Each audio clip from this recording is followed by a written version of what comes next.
नमस्कार दर्शकों, मैं आर्यस अग्निहोत्री आप सबका स्वागत करता हूं। दर्शकों, आज हम बात करेंगे 2 फरवरी से लेकर 8 फरवरी तक का साप्ताहिक राशिफल को लेकर, जो कि सिंह राशि वालों के लिए रहने वाला है। आइए जानते हैं इस सप्ताह कौन कौन से ग्रहों का राशि परिवर्तन होगा, ग्रहों के राशि परिवर्तन से कौन कौन से क्षेत्रों में क्या क्या बदलाव देखने को मिलेगा। हम बात करेंगे आपके संपूर्ण क्षेत्रों के बारे में। तो आइए जानते हैं। उससे पहले यह समझिए कि यह फलादेश चंद्र राशि पर आधारित है। नाम राशि के आधार पर भी जान सकते हैं और लग्न राशि के आधार पर भी जान सकते हैं। ये जो आप कुंडली देख रहे हैं और ग्रहों की स्थिति जो आपको दिख रही है, 2 फरवरी से लेकर के 8 फरवरी तक ग्रहों की स्थिति सौर मंडल में इस प्रकार से रहने वाली है। केतु आपकी राशि में गोचर करेंगे। सूर्य, बुध, शुक्र और मंगल जो छठे भाव में मकर राशि में गोचर कर रहे हैं, इसमें से इस सप्ताह 2 ग्रह बुध और शुक्र निकल करके आ जाएंगे कुंभ राशि में सप्तम भाव में। राहु आपके सप्तम भाव में ही रहेंगे, शनि आपके अष्टम भाव में, गुरु एकादश भाव में मिथुन राशि में, और चंद्रमा चंद्रमा इस सप्ताह कर्क राशि में, सिंह राशि में, कन्या राशि में और तुला राशि में गोचर करने वाले हैं। तो इस सप्ताह कुल 3 ग्रहों का राशि परिवर्तन होने वाला है, चंद्रमा का, बुध का और शुक्र का। ऐसे में इन ग्रहों का प्रभाव हमारे किन क्षेत्रों के लिए पॉजिटिव रहेगा और किन क्षेत्रों के लिए नेगेटिव रहेगा, और बचाव के लिए उपाय हमें क्या करना है, इस पर हम चर्चा करेंगे। तो सबसे पहले हम बात करेंगे चंद्रमा के बारे में, क्योंकि चंद्रमा का फलादेश ना तो मासिक राशिफल में होता और ना ही त्रैमासिक राशिफल में होता और ना ही वार्षिक राशिफल में होता। चंद्रमा का फलादेश साप्ताहिक राशिफल में या फिर 1-2 दिन के राशिफल में होता है, क्योंकि चंद्रमा 2.25 दिन में राशि परिवर्तन कर जाते हैं और चंद्रमा का सीधा कनेक्शन हमारे मन और मस्तिष्क पर होता है। हम ये अनुभव कर सकते हैं कि चंद्रमा किन भाव पर गोचर कर रहा है तो हमें किस प्रकार के परिणाम मिलेंगे। आपने कई बार अनुभव किया होगा कि महीने में कुछ ऐसे दिन होते हैं जो बुरे बीतते हैं, और बुरे इसलिए बीतते हैं क्योंकि चंद्रमा या तो 12वें भाव में, या तो छठे भाव में, और या तो अष्टम भाव में गोचर करता है, या फिर राहु केतु शनि के साथ गोचर करता है। इसलिए चंद्रमा पीड़ित होता है और चंद्रमा के पीड़ित होने पर हमारे मन पर सीधा प्रभाव पड़ता है राशि के अनुसार। इसलिए उस दिन जो है, जिस दिन चंद्रमा पीड़ित है, तो हमें काम काज करने में मन भी नहीं लगेगा, गलतियां भी होंगी और जो है काम को टालने का प्रयास करेंगे, कार्यों में असफलता भी मिलेगी। तो हम जान सकते हैं साप्ताहिक राशिफल में कि चंद्रमा किस स्थिति में रहने वाला है और हमारा दिन कैसा बीतने वाला है। तो आइए हम जानते हैं।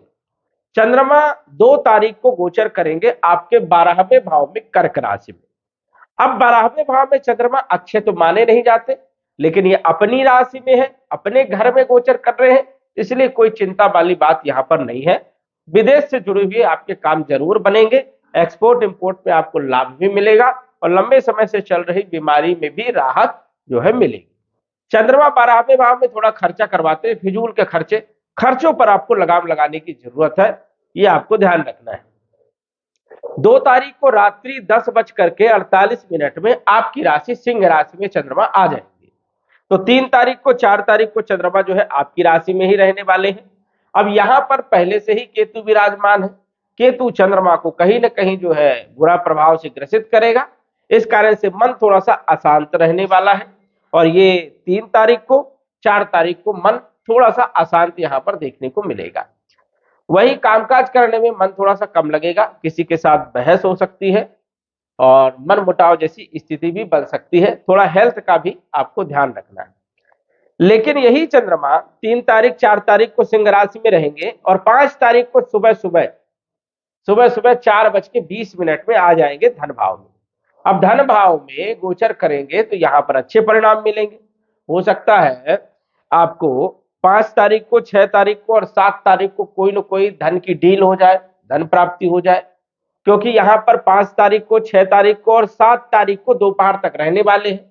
7 तारीख को दोपहर 1:22 तक रहेंगे और ये भाव धन का है, तो स्वाभाविक है कि धन की प्राप्ति हो सकती है। कोई व्यक्ति बार बार टालने का प्रयास कर रहा था, हो सकता है वो पैसा आपको दे दे।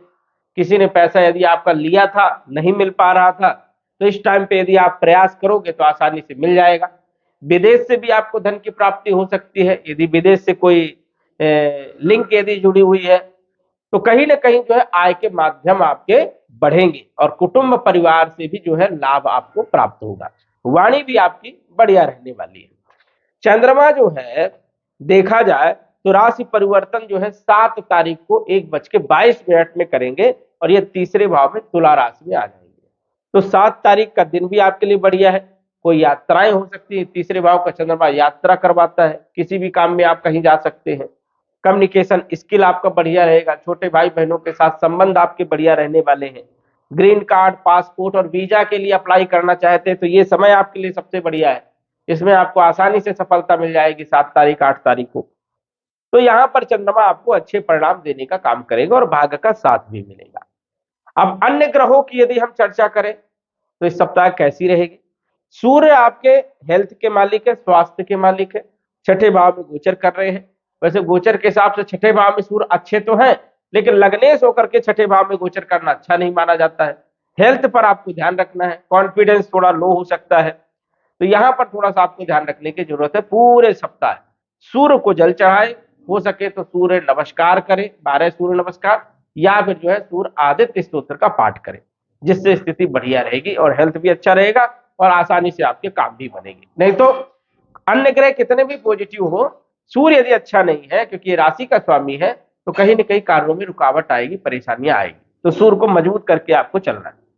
धन के मालिक बुध है और लाभ के मालिक भी बुध है, 3 नंबर 6 नंबर बुध का है और ये छठे भाव में बैठे हैं, जो कि अच्छे परिणाम यहाँ पर कोई खास नहीं देते, मिले जुले परिणाम देते हैं।